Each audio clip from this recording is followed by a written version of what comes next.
दाक्षिण्यं स्वजने दया परिजने शाठ्यं सदा दुर्जने प्रीतिः साधुजने नयो नृपजने विद्वज्जने चार्जवम् शौर्यं शत्रुजने क्षमा गुरुजने कान्ताजने धृष्टता ये चैवं पुरुषाः कलासु कुशलास्तेष्वेव लोकस्थितिः।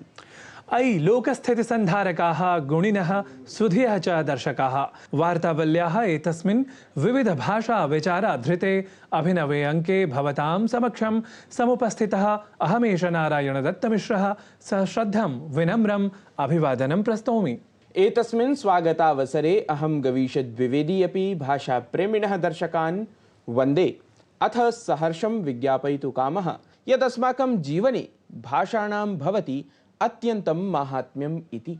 नूनं माध्यमभूताः एताः भाषाः तु जीवनस्य गुह्यं सर्वमपि यथायथं यथाकालं च अस्माकं समक्षम् उपस्थाप्य शिक्षयन्ति प्रेरयन्ति च।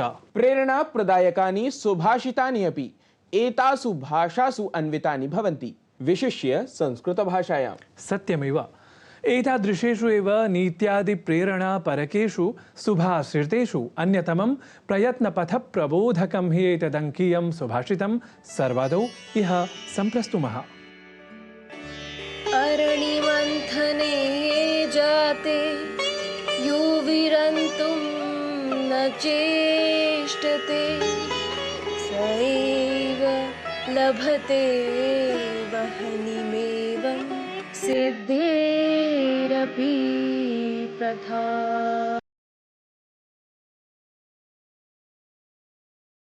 अरण मंथन यानी घर्षण से आग निकालने की प्रक्रिया में जो रुकने का प्रयास नहीं करता है वह ही अग्नि को उत्पन्न करने में समर्थ होता है।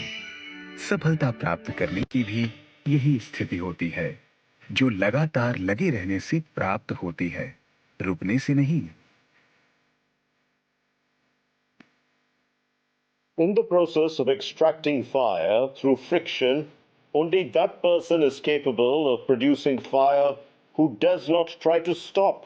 The same is the case with achieving success, which is achieved by being persistent and not by stopping. सफलतावाप्तये सततं प्रयत्नरतैः भवितव्यम् अस्माभिः सर्वैः अपि। अथ क्रिया केवलम् उत्तरम् इति तु जानीमः एव वयम्। अथ च जानीमः जगति घटितान् विविधान् घटनाक्रमान् अपि। परं जगति जातासु काश्चन चेताः प्रमुखाः वार्ताः एव वयम् उपस्थापयामः प्रवाहमयस्वरेण एतस्मिन् प्रवाहि वार्ता प्रभागे। प्रधानमंत्री नरेंद्र मोदी प्रयागराज स्थले महाकुंभस्य आयोजनपरां सज्जतां समीक्षितवान्। सममेव एकां प्रदर्शनीमपि असौ तत्र अवलोकितवान्। तत्र हि प्रधानमंत्री नरेंद्र मोदी परिवहन स्वच्छता सुविधा संबद्धाः प्रायः 500,500 कोटि रूप्यक संमिताः अनेकाः विकास परियोजनाः अपि उद्घाटितवान्। राष्ट्रपतिपदासीना द्रौपदी मुर्मुः हैदराबाद नगरे स्थितेन रक्षा प्रबन्धन महाविद्यालयेन आयोजितं राष्ट्रपति ध्वज समारोहं सम्बोधितवती। अत्रावसरे राष्ट्रपतिवर्या एकां स्मारक प्रैषचिटिकां विशिष्टं मुखपृष्ठम् अथ स्मारक पदकमपि लोकार्पितवती। राष्ट्रिय सुरक्षा स्थितिम् आलक्ष्य सेनायां नवाचार प्रयोग पुरस्सरं सज्जतायाः आवश्यकतां सबलं प्रतिपादितवती राष्ट्रपतिवर्या। संसदः शीतकालीन सत्रावधौ लोकसभायाम् आहत्य 20 अथ राज्यसभायां 19 मन्त्रणाः समाचरिताः। लोकसभायां तावत् 5 विधेयकानि उपस्थापितं गतानि, तत्रैव राज्यसभायां विधेयकचतुष्टयं समुपस्थापितं गतम्। गृहमन्त्री अमित शाहः त्रिपुरा राज्यस्य राजधान्याम् अगरतला इत्यत्र पूर्वोत्तर परिषदः NEC इत्येतस्य सचिवालयस्य 270तमस्य पूर्णाधिवेशनस्य अध्यक्षतां कृतवान्। GST इत्येतस्य वस्तुसेवाकर परिषदः 55तमम् उपवेशनं जैसलमेर नगरे समाचरति। अत्र उपवेशने राज्यानां वित्तमन्त्रिणः अथ सम्बद्धाः प्रमुखाः अधिकारिणः सम्मिलिताः भवन्ति। आगामिने वित्तीयवर्षाय वित्तविशेषज्ञानां परामर्शाः अत्र स्वीकरिष्यन्ते। भारतीय पुरातात्विक सर्वेक्षण विभागस्य 4 सदस्यीयेन दलेन उत्तरप्रदेशस्य सम्भल स्थले प्राप्तस्य मन्दिरस्य वैज्ञानिकम् अन्वेषणम् आचरितम्। प्रायः 10 होरापर्यन्तं प्रवर्तिते निरीक्षणाभियाने पञ्चतीर्थानां 19 कूपानाम् अथ भद्रकाश्रम स्वर्गदीप चक्रपाणि प्राचीन तीर्थ श्मशान मन्दिराणामपि निरीक्षणं सञ्जातम्। ऐषमः अन्ताराष्ट्रियं गीता जयन्ती महोत्सवम् उपलक्ष्य मध्यप्रदेशस्य लाल परेड ग्राउण्ड इति प्राङ्गणे प्रथमं तावत् 5,000-आत् अपि अधिकाचार्याः कर्मयोगाख्यस्य गीताग्रन्थस्य तृतीयाध्यायस्य सामूहिकं सस्वरं च पाठं कृतवन्तः। एषः ऐतिहासिकः पदक्रमः गिनीस् बुक् ऑफ वर्ल्ड रिकॉर्ड इति कीर्तिमानाङ्कविवरणे अंकितं गतः। तावत् गीता जयन्त्यावसरे कुरुक्षेत्रस्थिते सन्निहित सरोवरे अपि लक्षशः श्रद्धालवः मन्त्रोच्चार शङ्खनाद पुरस्सरं सश्रद्धं दीपोत्सवं समाचरितवन्तः। अधिविश्वं संयुक्तराष्ट्रेण घोषितः प्रथमः विश्वोद्यान दिवसः आचरितं गतः। अत्रावसरे संयुक्तराष्ट्रमुख्यालये एकः विशेषकार्यक्रमः समायोजितं गतः। ऐतिहासिके एतस्मिन् कार्यक्रमे महासभायाः अध्यक्षम् अन्यगणमान्यान् च समेत्य प्रायः 600 जनाः उपस्थिताः अभवन्। मुख्यं भाषणम् आध्यात्मिकगुरुः श्री रविशङ्करः प्रकाशितवान्। अयि प्रिय प्रेक्षकाः, प्रवाहिवार्ताः संवीक्ष्य समयः अस्ति आसन्नः केन्द्रज प्रभागपरायाः वृत्तप्रस्तुतेः। वृत्तं च अस्ति एतस्मिन् अङ्के भारतीयभाषाधृतम् एव। जानीयुः एव भवन्तः यत् भारतप्रशासनेन इतोपि 5 भाषाः शास्त्रीयभाषासूच्याम् अङ्गीकृताः सन्ति। काः सन्ति एताः अभिनवतया स्वीकृताः शास्त्रीयभाषाः? किं च अस्ति एतासां वैशिष्ट्यम् इति जानन्तु एतेन वृत्तविशेषेण।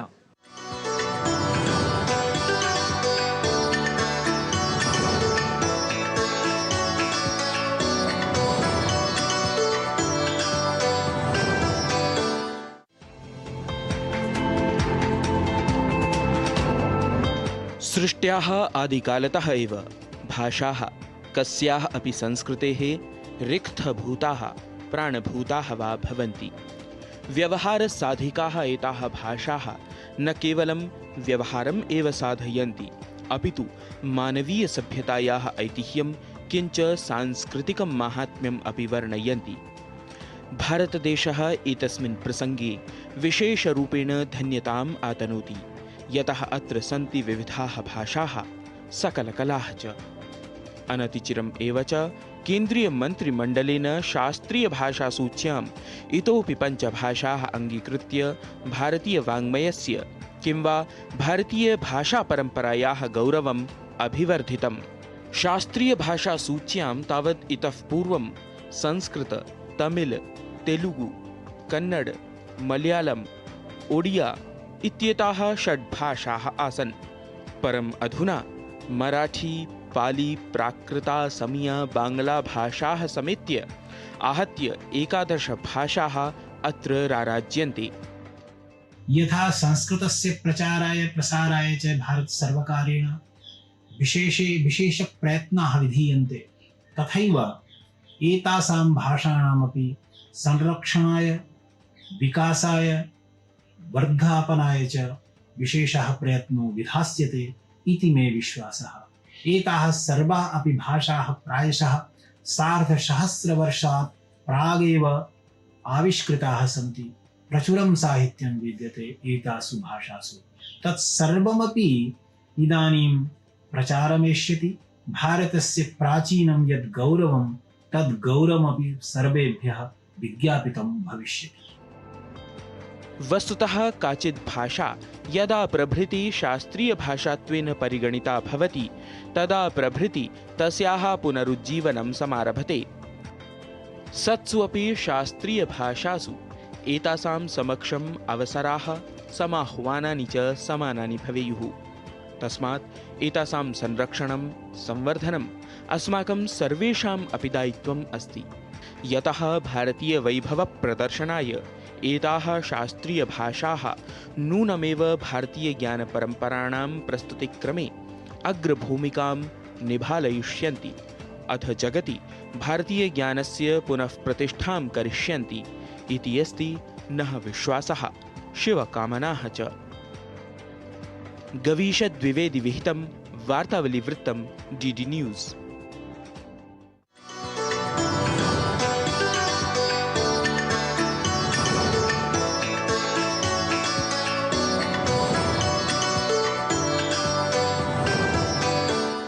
साधु नूनं भारतीय ज्ञान परंपरा संपोषिकाः एताः भाषाः भविष्ये भारताय भव्यतरतां भावयेयुः। अवश्यमेव। वस्तुतः भारतीयभाषाणां संवर्धनं प्रशासनेन अपि सततं क्रियमाणमस्ति। अत एव भारतप्रशासनस्य शिक्षामन्त्रालयेन अपि उच्चस्तरीया भारतीयभाषासमितिः सङ्घटिता आसीत्। एतस्याः एव समित्याः अध्यक्षः बुद्धिमत् सुप्रबुद्धः अथ च भारतीयभाषाविद् अस्ति अस्माकं तृतीयप्रभागे अद्य संवादातिथिः। आयान्तु दृश्यांकितं संवादम् एतम् अवलोकयामः।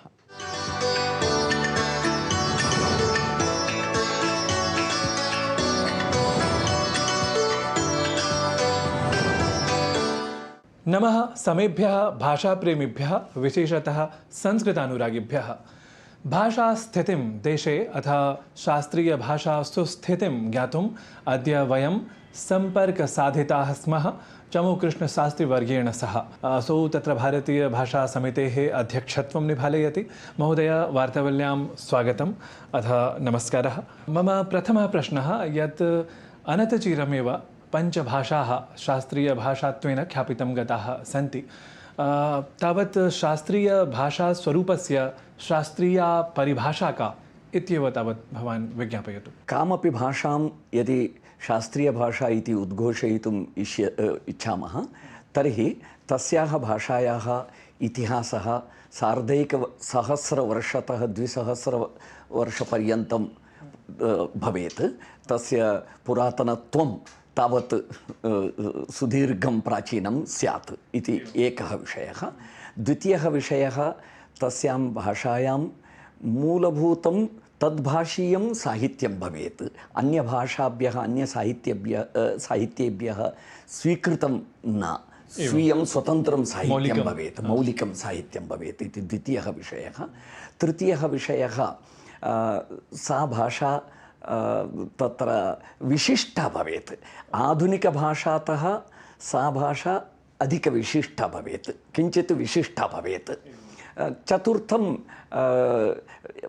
इतिहासः यथा प्राचीनः तत्कालीनः ग्रन्थाः लिखितसाहित्यम् अपि भवेत् इति एवं चत्वारः अंशाः तत्र शास्त्रीयभाषात्वेन परिगणनाय मुख्यभूताः भवन्ति। वस्तुतः संस्कृतमपि शास्त्रीयभाषात्वं स्वस्यां समाविशति।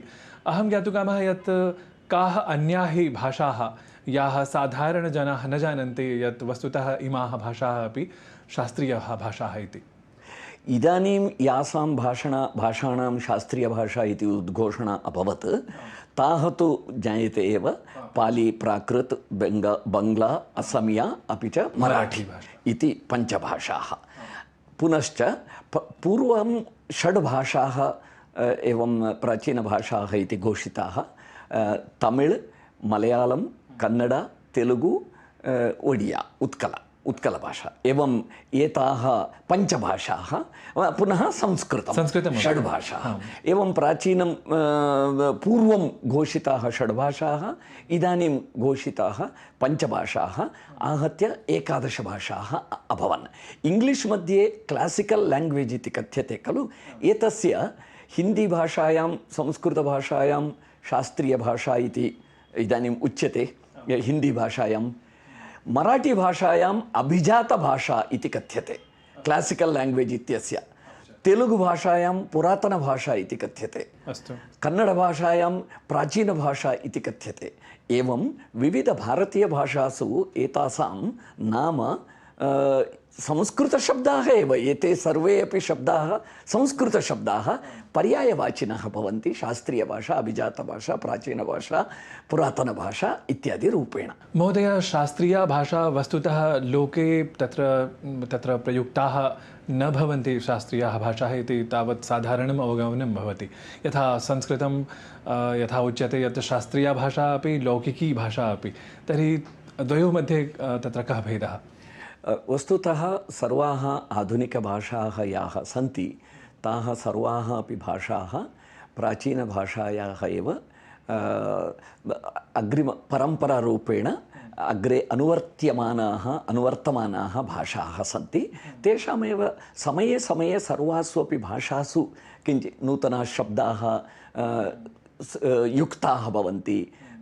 देशभेदात् कालभेदात् उच्चारणे अपि भेदाः आयान्ति, विषयभेदात् शब्दावली नूतना प्रविष्टा भवति, एवं विषय आद्यता अपि परिवर्तनं भवति। यथा अद्यत्वे टेक्नालजी इति यत् कथ्यते ते विषयाः भाषासु अधिकतया प्रयुज्यन्ते। एवं प्रकारेण भाषासु कालान्तरेण गच्छता कालेन कतिचन परिवर्तनानि आयान्ति। तस्य अर्थः एवं न यत् प्राचीनभाषा भिन्ना आधुनिकभाषा भिन्ना इति, परन्तु तत्र प्राचीनभाषा शास्त्रीयभाषाणां लक्षणे अपि तदपि उक्तमस्ति यत् भाषा अद्य व्यवहारे नास्ति चेदपि तस्य ग्रन्थराशिः साहित्यराशिः उपलभ्यते चेत् सा अपि शास्त्रीयभाषा इति रूपेण परिगणयितुं शक्यते इति। अहं ज्ञातुकामः यत् संस्कृतेन सह तत्र एतासां भाषाणां विशेषसम्बन्धः कीदृशः? सर्वासां भारतीयभाषाणां परस्परं सम्बन्धः अस्ति। तत्र सर्वासु अपि भारतीयभाषासु 50-60% शब्दानां प्रमाणं तु संस्कृतशब्दाः भवन्ति। अक्षरमालासु समानता अस्ति, ध्वनिव्यवस्थायां समानता अस्ति, वाक्यरचनायां समानता अस्ति, व्याकरणे अपि बहवः साम्यानि सन्ति, प्रत्ययाः बहवः समानाः भवन्ति। अतः एताः सर्वाः अपि भारतीयभाषाः एकपरिवारसदस्याः सन्ति। भारतीयभाषाणाम् एवं महान् सम्बन्धः अस्ति ध्वनिदृष्ट्या, वाक्यदृष्ट्या, व्याकरणदृष्ट्या, शब्दानां दृष्ट्या, पुनश्च साहित्यदृष्ट्या अपि। अद्यत्वे आधुनिककाले बहवः विषयाः विश्वतः सर्वतः स्वीकृताः, परन्तु प्राचीनकाले सर्वास्वपि भारतीयभाषासु यत् साहित्यं, विशेषतः शास्त्रीयभाषासु यत् साहित्यं निर्मितं, तस्य साहित्यस्य मूल विषयाणां मूलस्रोतः संस्कृतसाहित्यमेव। अपि च संस्कृतसाहित्येन अपि भाषाणां साहित्यं विषयवस्तु स्वीकृतं। पाली, प्राकृत, तमिळ् इत्यादि भाषाभ्यः विषयवस्तु संस्कृतेन अपि स्वीकृतं। संस्कृतसाहित्यतः विषयवस्तु इतरभाषाभिः अपि स्वीकृतम्।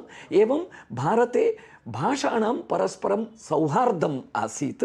महोदय, वस्तुतः साधारणीः भाषाः अपि इदानीन्तनाः ये जनाः सन्ति ते तथा न पठन्ति, नाम रुचिपूर्वकं न पठन्ति, केवलं विज्ञानं प्रविधिं नाम एवं विधानेव विषयान् ते पठन्ति।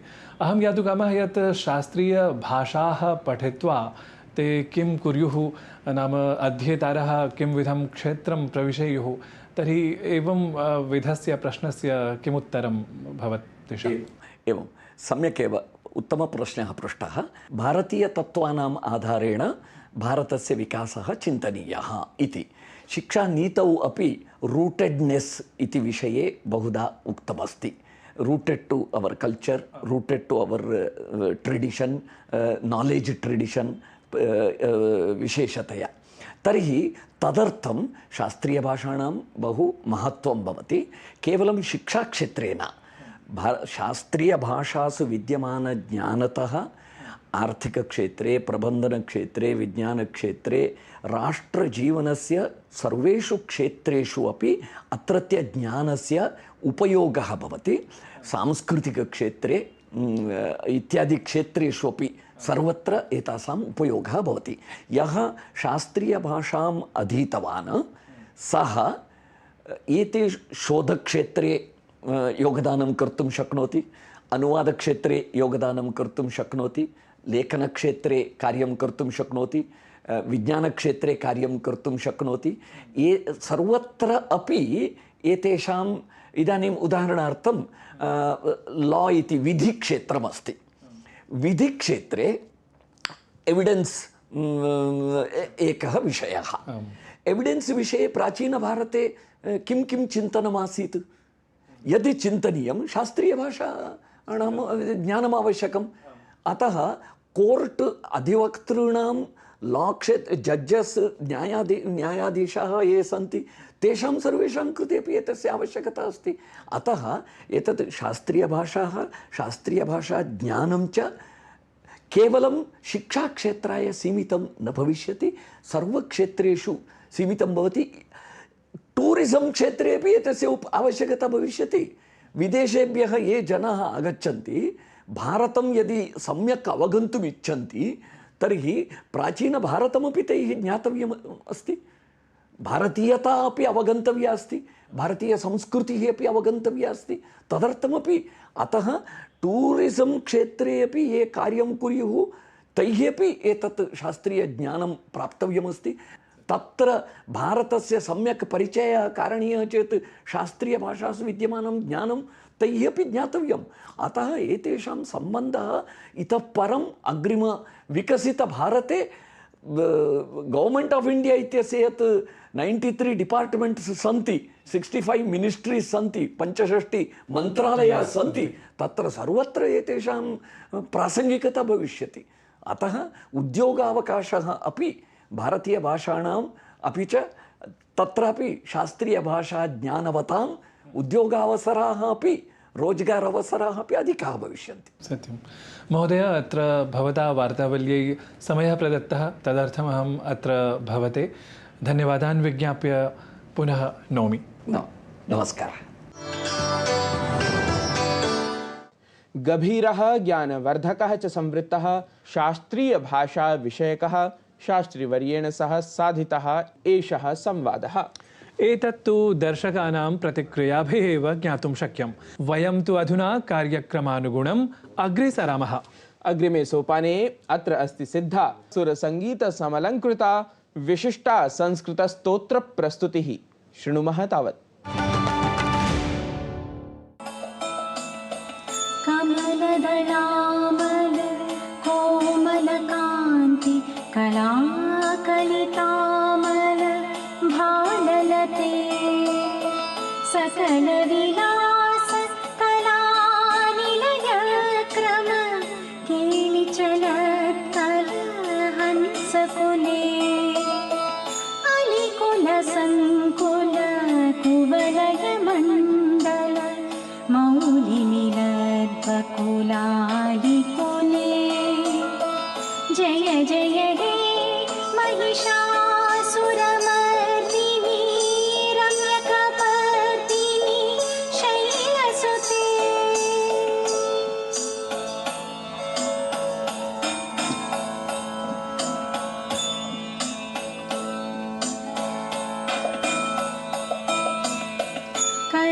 करमुरलीरव वीजितकूजित लज्जितकोकिल मञ्जुमते मिलितपुलिन्द मनोहर गुञ्जित रञ्जित शैलनिकुञ्जगते निजगुणभूत महाशबरीगण सद्गुणसंभृत केलितले जय जय हे महिषासुरमर्दिनी रम्यकपर्दिनी शैलसुते। मनोमोदकरी प्रस्तुतिः, सुन्दरं गानं, चेतः प्रसादकं च चित्राङ्कनम्। ईदृशीः एव प्रस्तुतिः भवत्समक्षमानेतुं वयं स्मः सिद्धाः दर्शकाः। भवद्भिः अपि संस्कृतसङ्गीतानुरागिभिः प्रयतनीयमेतदर्थम् इति कार्यक्रमान्त्ये विज्ञापयन्तः पुनरपि अग्रिमे सप्ताहे आयास्यामः इत्यपि स्मारयन्तः च सम्प्रस्तुमः विनम्रं नमो वाकं वयं भवद्भ्यः। अयि मयि दीनदयाळुतया कृपयैव त्वया भवितव्यमु मे। अयि जगतो जननी कृपयासि यथासि तथानुमितासि रते। यदुचितमत्र भवत्युर